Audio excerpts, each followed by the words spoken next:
Hola, ¿cómo están? Bienvenidos a este nuevo espacio que está abriendo Foro Valparaíso, Foro Global, en el cual vamos a hablar de distintos temas relacionados con lo que está ocurriendo ahora, la pandemia, cambios políticos, transformaciones económicas que estamos viviendo en el día a día. Hola Javiera, ¿cómo estás? Hola, muy bien, gracias. ¿Ustedes cómo están? Muy bien. Ahora vamos a presentar a nuestro primer invitado, periodista, profesor de la Pontificia Universidad Católica del Paraíso, investigador, experto en populismo y comunicación, Claudio Elortegui. Hola Claudio, ¿cómo estás? ¿Cómo estás, Esteban? Un gusto saludarte, Esteban. Muchas gracias por la invitación. Un abrazo también, un saludo grande también a Javiera. Feliz de estar con ustedes y conversar en este tono relajado y creo también tan pertinente de lo que nos está pasando con algunos fenómenos en extremo interesantes. Así que quedo a disposición. Muchas Claudio, gracias, Claudio. quiero partir el fuego con una primera pregunta. En términos de medios de comunicación, la discusión política, nos hemos acostumbrado a escuchar la palabra populismo. Pero en un sentido yo lo veo como peyorativo, siempre, oh, lo que él dice es populista, o él es un populista. Entonces, yo creo que lo primero que podríamos hacer es que preguntarte, Claudio, cuando hablamos de populismo, ¿a qué nos estamos refiriendo? Bueno, esa es la gran pregunta y efectivamente hoy en día es tanto de su uso cotidiano, coloquial, despectivo, incluso se ha transformado en un elemento discursivo de ataque político que finalmente tú despojas a la palabra de su real concepto y de su real dimensión. Una palabra ruido, ¿no? Casi en el elemento orwelliano. Y Guy Hermet plantea esto hace por lo menos una década atrás, ya esta fondo desnaturalización del concepto. Por tanto, casi que el populismo está dado para cualquier interpretación o cualquier asociación de algo negativo, que no necesariamente lo es. El populismo, en definitiva, también tú puedes encontrar tantas definiciones como perspectivas de análisis, como perspectivas teóricas, como escuelas de pensamiento, y por supuesto uno lo que observa también es que incluso un uso instrumental desde la coyuntura política, es decir, un sector ataca al otro por ser populista y de esa forma también lo va desacreditando en la discusión del espacio público.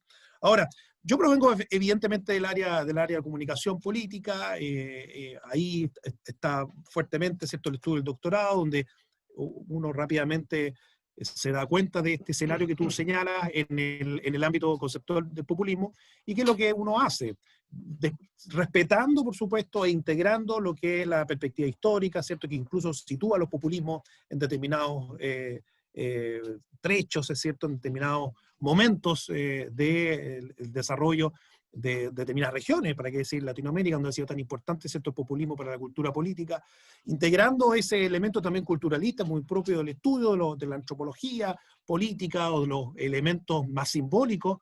Respetando todo eso, lo hago dialogar con el elemento comunicacional. Y por tanto, la política, o sea, el populismo, que también, por ejemplo, toda la escuela en Chile, sobre todo, que es muy fuerte, de Rovira, y que viene desde una matriz también más anglosajona, donde se asocia el populismo con una ideología, respetando también todo lo que es la rica tradición de Laclau, que plantea el populismo casi también como una estrategia y lo asocia también a elementos muy propios del discurso, por tanto hay una vertiente lingüística, semántica, semiológica muy fuerte. Yo lo trato de complementar con el elemento comunicacional, por un tema que tú planteabas recién, una sociedad que se transformó, una sociedad que es fundamentalmente una sociedad de la información, una sociedad activada por dispositivos comunicacionales, mediáticos, que realmente van reconfigurando también muchos de los elementos y de esta construcción de la realidad que tenemos cotidianamente en lo individual, en lo cognitivo y en lo político. Por tanto, el populismo hay que también traducirlo en una comunicación populista. Y esa comunicación populista, como para tener mayor claridad lo que tú dices, finalmente, ¿dónde lo operativizamos? ¿Dónde lo observamos? Esa manifestación populista de la comunicación se podría dar en tres grandes rasgos. Un rasgo obviamente dado por la apelación al pueblo, pero no es la única, constante, ¿cierto? Somos los portadores del reconocimiento y somos los representantes únicos del pueblo y así nos presentamos y construimos en el espacio de lo público, mediático y político. Otro aspecto es cómo también en esa relación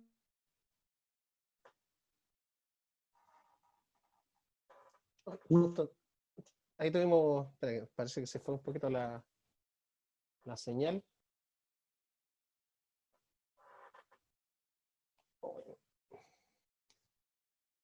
en que lo que nosotros representamos en esa, ¿cierto?, la propiedad del pueblo, hay uno que no se la roga y por tanto entra en conflicto con él y en tensión. Y una tercera condicionante es que siempre también este tipo de comunicación populista va a observar un grupo que le va a dar un mayor estigma de exclusión y va a también generar una retórica que va a activar y le va a dar más fuerza al elemento de conflicto binario. Entonces, podríamos estar largamente, para no dar la lata, reduciéndolo en este elemento, que es una pregunta que en verdad requeriría de un desarrollo de muchas horas, porque hay tantas, como te digo, definiciones de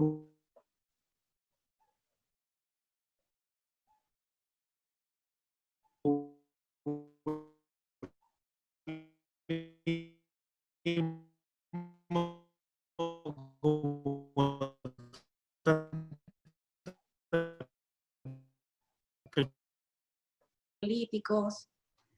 Sí, no, una tremenda pregunta. Yo también, fíjate, me la he hecho, Javiera. Y yo creo que en definitiva como es un fenómeno que ha formado tan parte de nuestra cultura política, es un fenómeno que también suele surgir en momentos de inestabilidad de lo democrático, en regiones como la nuestra, ¿cierto? Planteando todo el continente, ¿cierto?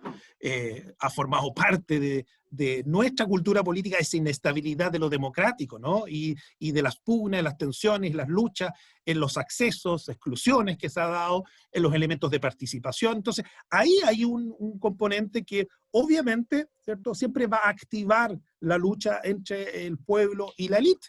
Y para qué decir lo que ha significado todo el movimiento social.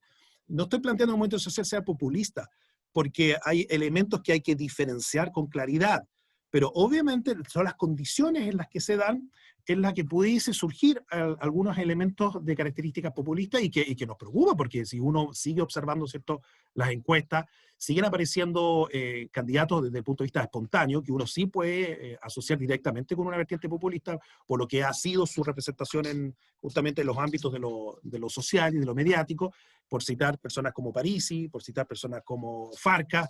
No estoy diciendo que ellos quieran ser presidentes, pero la gente todavía tiene ahí, cierto, posicionado posturas que derechamente se asociarían con una vertiente de esa naturaleza, en la que hay, por supuesto, algunos componentes mesiánicos, pero no son los únicos, hay componentes comunicacionales digitales de muy alta efectividad. Entonces, como el fenómeno va cambiando tan rápidamente, tenemos por un lado una inestabilidad continua de los elementos democráticos, que incluso se van profundizando, ¿cierto?, en la última década. Y por otro lado, un ecosistema mediático, comunicacional, de características digitales, que es cada vez más expansivo, cada vez más complejo, ¿cierto?, más acelerado e intensivo en nuestras vidas. Estas fusiones entre lo político y lo comunicacional creo que son más evidentes y no paran, no cesan, ¿cierto? Hace algunos años atrás hablábamos del poder en fondo de la televisión digital como el gran medio dominante. En muy pocos años, incluso para realidades como las nuestras, justamente de estallidos sociales, ¿qué es lo que uno ha visto? Ha visto un giro en la influencia también de los propios soportes mediáticos y ve que las redes sociales adquieren una importancia muy marcada en lo que es también el planteamiento de los grandes temas de discusión que se están generando a nivel de la sociedad. Entonces, en esa evolución de tanta velocidad que se impone también desde elementos tecnológicos culturales, el populismo también se va reactivando y se va modificando y tiene esa capacidad también de ir Se va transformándose. reinventando a sí mismo, por así Exactamente, decirlo. toda la En razón, porque va abriendo los espacios, ve los espacios y va entrando, sí. En los términos más simples posible, para alguien que no conoce en absoluto el término comunismo, el término populismo y lo confunde con otros términos. ¿Cómo se lo explicaría a usted de la manera más simplificada posible, más aún de lo que lo hizo delante, para los que no manejamos totalmente este concepto? Mira, es que el populismo no se puede explicar yo creo que en gran medida el populismo es muy difícil explicarlo en fácil, pero por ejemplo, haciendo estos ejercicios que estamos hablando, de situarlo dentro de una cultura política, dentro de un momento, y dentro de una realidad además nacional, porque yo creo que el populismo muchas veces, claro, puede tenderse a una homologación en ciertos rasgos a nivel comparativo, hay ciertos ámbitos de la comunicación política, de la teoría política, que en fin, le encanta hacer análisis comparativos, son muy necesarios algunas veces, pero también algunas veces son tremendamente generalistas en los factores. Situando todo eso, por ejemplo, para el contexto chileno, el populismo yo lo situaría en la órbita de la comunicación populista. Vale decir, un discurso exageradamente marcado hacia la representación del pueblo, muy bipolar y conflictivo, por tanto tendiente a una polarización también muy extrema, y también que va buscando en esa polarización extrema enemigos o adversarios frente a otros grupos exógenos de la primera línea de la actuación política. Y en este caso podría ser, por ejemplo, en el caso de Chile, inmigración. A esos elementos yo estaría atento. O el día de mañana lo que pueden ser incluso grupos de mayor exclusión, de mayor marginación, que estén en el ámbito de los accesos socioeconómicos, etcétera, que estamos viendo el retroceso hacia la pobreza como un elemento que muchas veces es tremendamente estigmatizador, ¿cierto?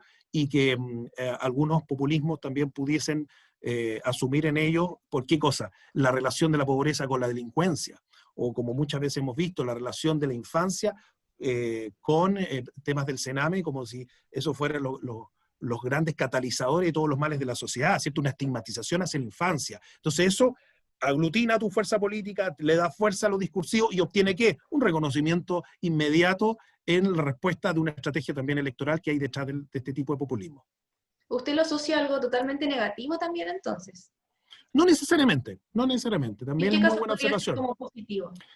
En casos en los cuales también el populismo plantea una mayor democratización de los efectos o de las instancias en las cuales un tipo de pueblo puede estar muy legítimamente representado por un líder o por un partido, y muy legítimamente también está planteando necesidades de transformación del sistema político, tanto en los temas de acceso que estamos hablando, de participación, de transparencia. Perfectamente puede existir una articulación que uno podría tender más hacia este tipo de características que yo te estoy planteando, Javiera, y que exigiera más transparencia, o que interpelara fuertemente mayores espacios de lucha activa contra la corrupción.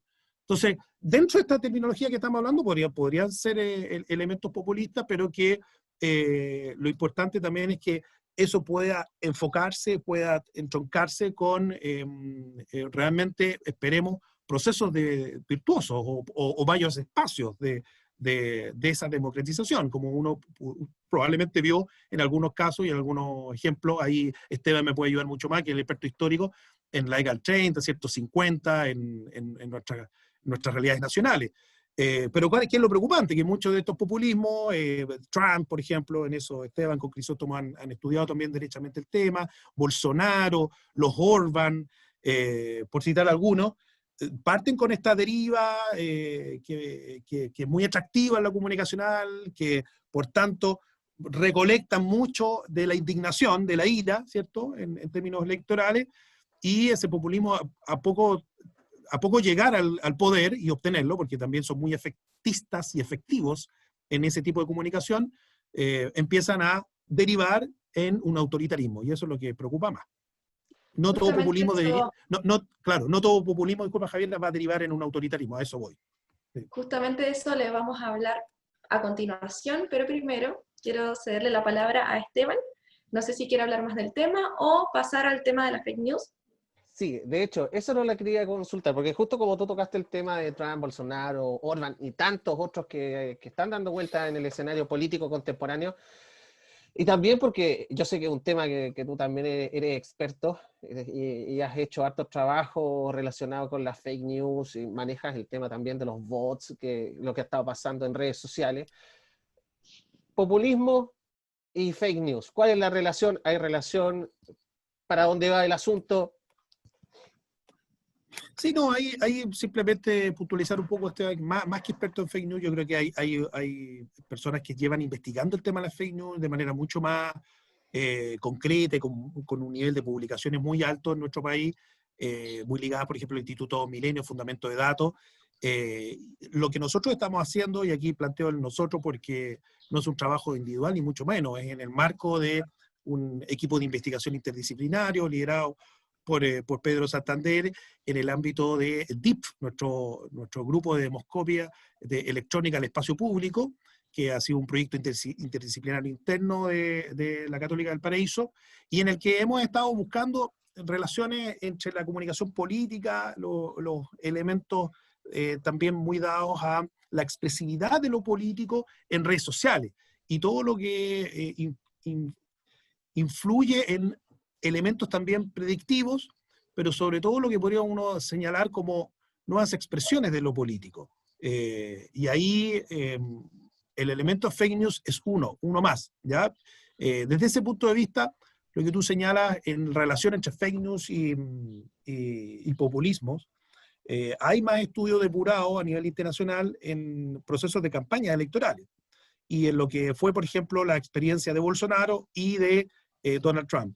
Y efectivamente, ahí entra ese componente que tú señalabas de inteligencia artificial, muchas veces inteligencia computacional, de desarrollar elementos estratégicos, replicar los elementos estratégicos territoriales en lógicas virtuales, amplificadas por la capacidad que tiene la inteligencia artificial, por nanosegmentar, por ejemplo, por intensificar estas cámaras de eco, estas burbujas, y por en esos micro realidades intensificar los sesgos de las personas.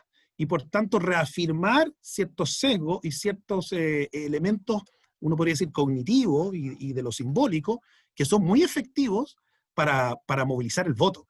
Entonces, en esto todavía falta mucha investigación, pero uno tendría que ver, algunos referentes del populismo en el mundo señalan que los populistas, en el fondo, tienen mucha habilidad para recuperar y llevar a las urnas a porcentajes de personas que ya se habían olvidado de votar. ¿Ah?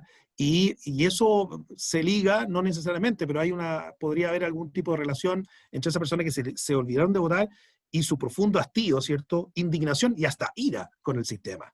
Entonces, la fake opera acá como un elemento que reafirma esos sesgos emocionales y cognitivos, que funciona muy efectivamente dentro de estas cámaras de eco, que además es muy inteligentemente utilizada desde las propias redes sociales, toda la relación que se ha visto, ¿cierto? Cambridge Analytica, Facebook, la campaña de Donald Trump, y eso activa, por tanto, una opción que se reafirma posteriormente en cómo esa persona se moviliza hacia el voto.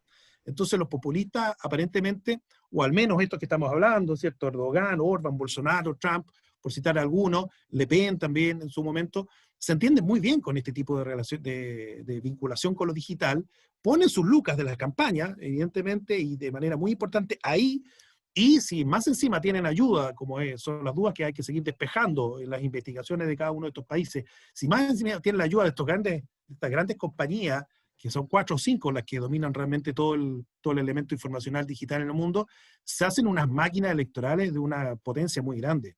En este sentido, por ejemplo, y yo sé que te interesa mucho también el elemento de la política norteamericana, yo creo que la campaña de Trump no está acabada como muchos dicen que ya Biden tiene ganado el cuento, porque seguramente los elementos de polarización que estamos hablando, todo lo que ha pasado después del caso de George Floyd, eso le da más fuerza a estos populistas. O sea, lejos de dañarlos, atrincheran más a la gente y generan más miedo. Y si esos dispositivos, además, informacionales, digitales, muy personalizados, estimulan aún más ese tema en los grupos donde ellos los detectan, sabemos la capacidad, ¿cierto?, de ingeniería, de minería de datos que tienen estas compañías, eso se transforma en una cuestión muy efectiva para estas campañas. Por tanto, pueden tener triunfos electorales, no de una manera manipulativa, como pensando en la vieja, ciertas teorías de las balas mágicas, pero sí logran explotar hábilmente los temas emocionales que son cada vez más importantes y siempre lo han sido, creo yo, en las votaciones. ¿Qué opina usted sobre eso? ¿Cómo lo calificaría este tipo de estrategias, si que se le puede llamar? Sí, yo mira, como una forma de calificación, uno podría decir que es una estrategia populista de alta innovación tecnológica digital. Y eso, fíjate, Javiera, yo creo que todavía hace falta mucho estudiar. A propósito de lo que señala Esteban, lo que se viene haciendo en la Católica del Paraíso con este grupo DIP, tratamos nosotros de estudiar el efecto de las dobles pantallas, hasta qué punto todavía la influencia de las redes sociales o de lo que son las plataformas de redes sociales que consumimos fundamentalmente, ¿cierto?, a través de nuestros dispositivos personales, llámese celular, tiene más influencia que la televisión. Y aparentemente todavía no están así. Los medios tradicionales, la televisión todavía es muy importante en cómo va estableciendo ciertos como grandes hitos en los cuales ahí se intensifica y se amplifica y se multiplica todo lo que es la discusión y la interacción, pero como que el pauteo todavía aparentemente lo ponen los medios tradicionales, y eso lo vimos y lo estudiamos a nivel de los debates presidenciales. Ahora, en el día a día, sí uno tiene que asumir que en el día a día la capacidad estratégica que determinados grupos, bien articulados, los bots que señalaba Esteban, pudiesen ponerse de acuerdo en horarios, en determinados tipos de comprensión del consumo de la información, de inmediato entonces tiene un impacto y transforman cosas que pueden estar muy subvaloradas en trending topic.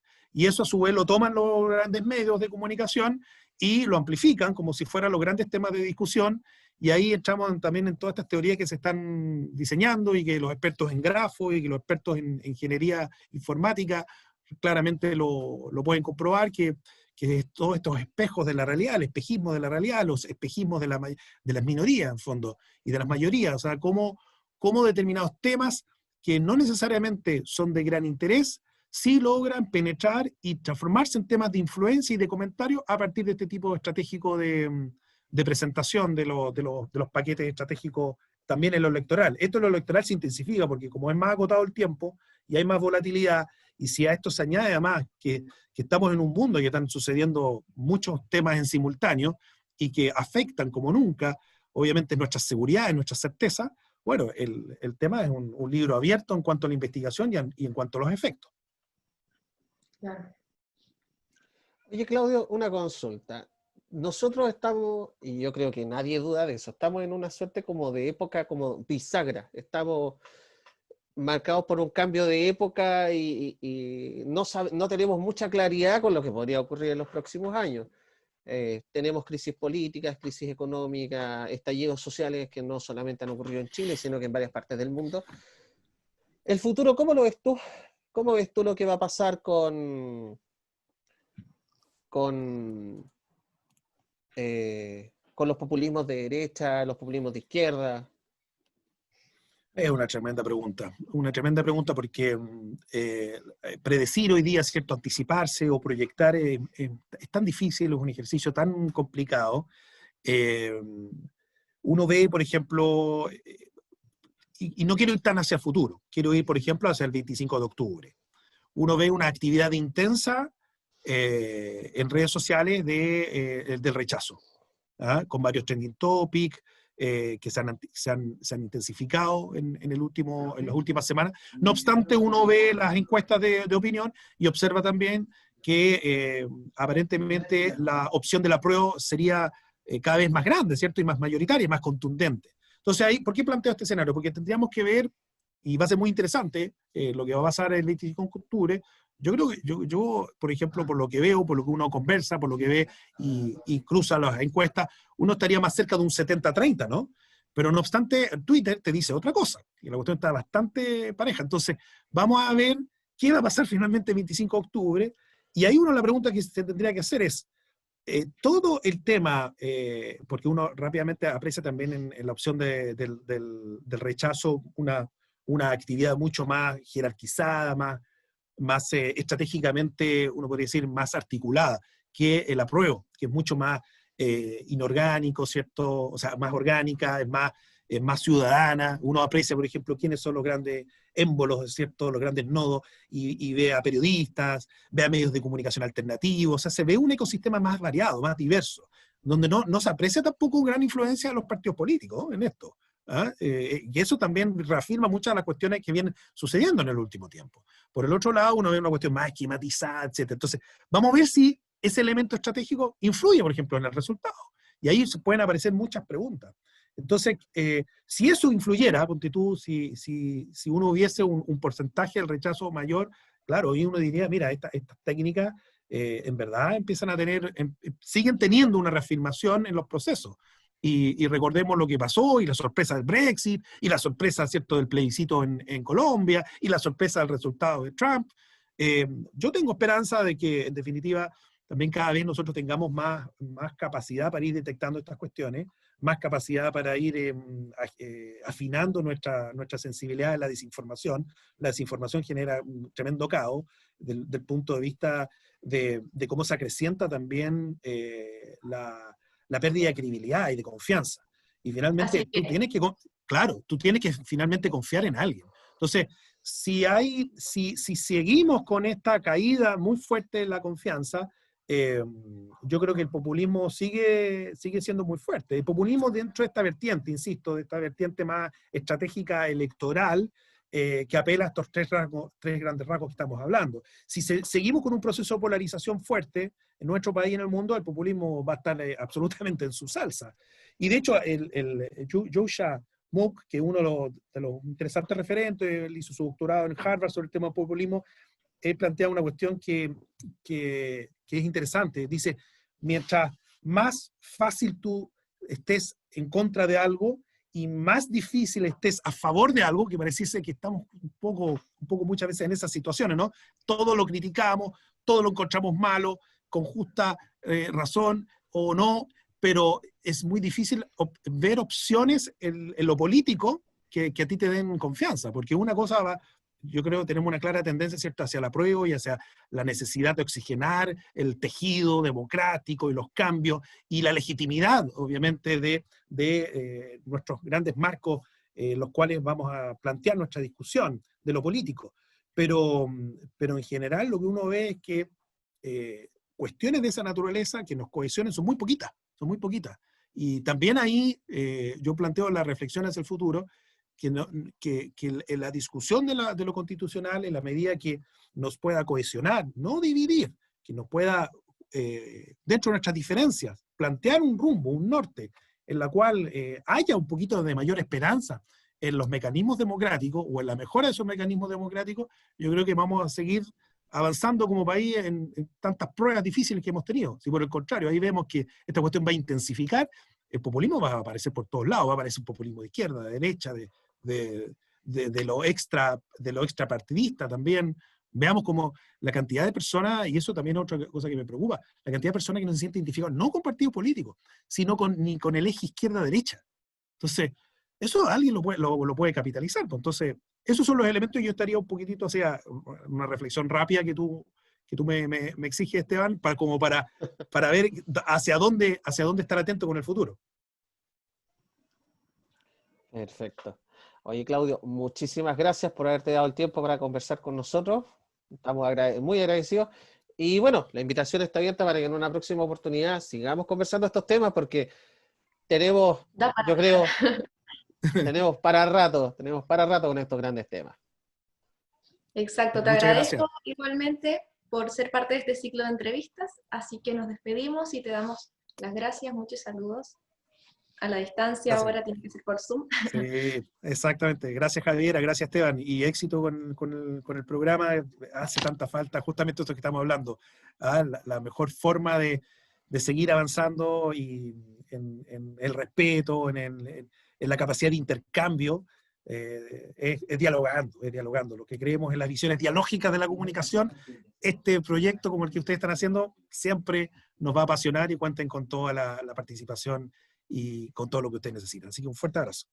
Muchas gracias. Finalmente esto abre espacios para generar información de la cual la gente puede ir aprendiendo, así que súper. Exacto.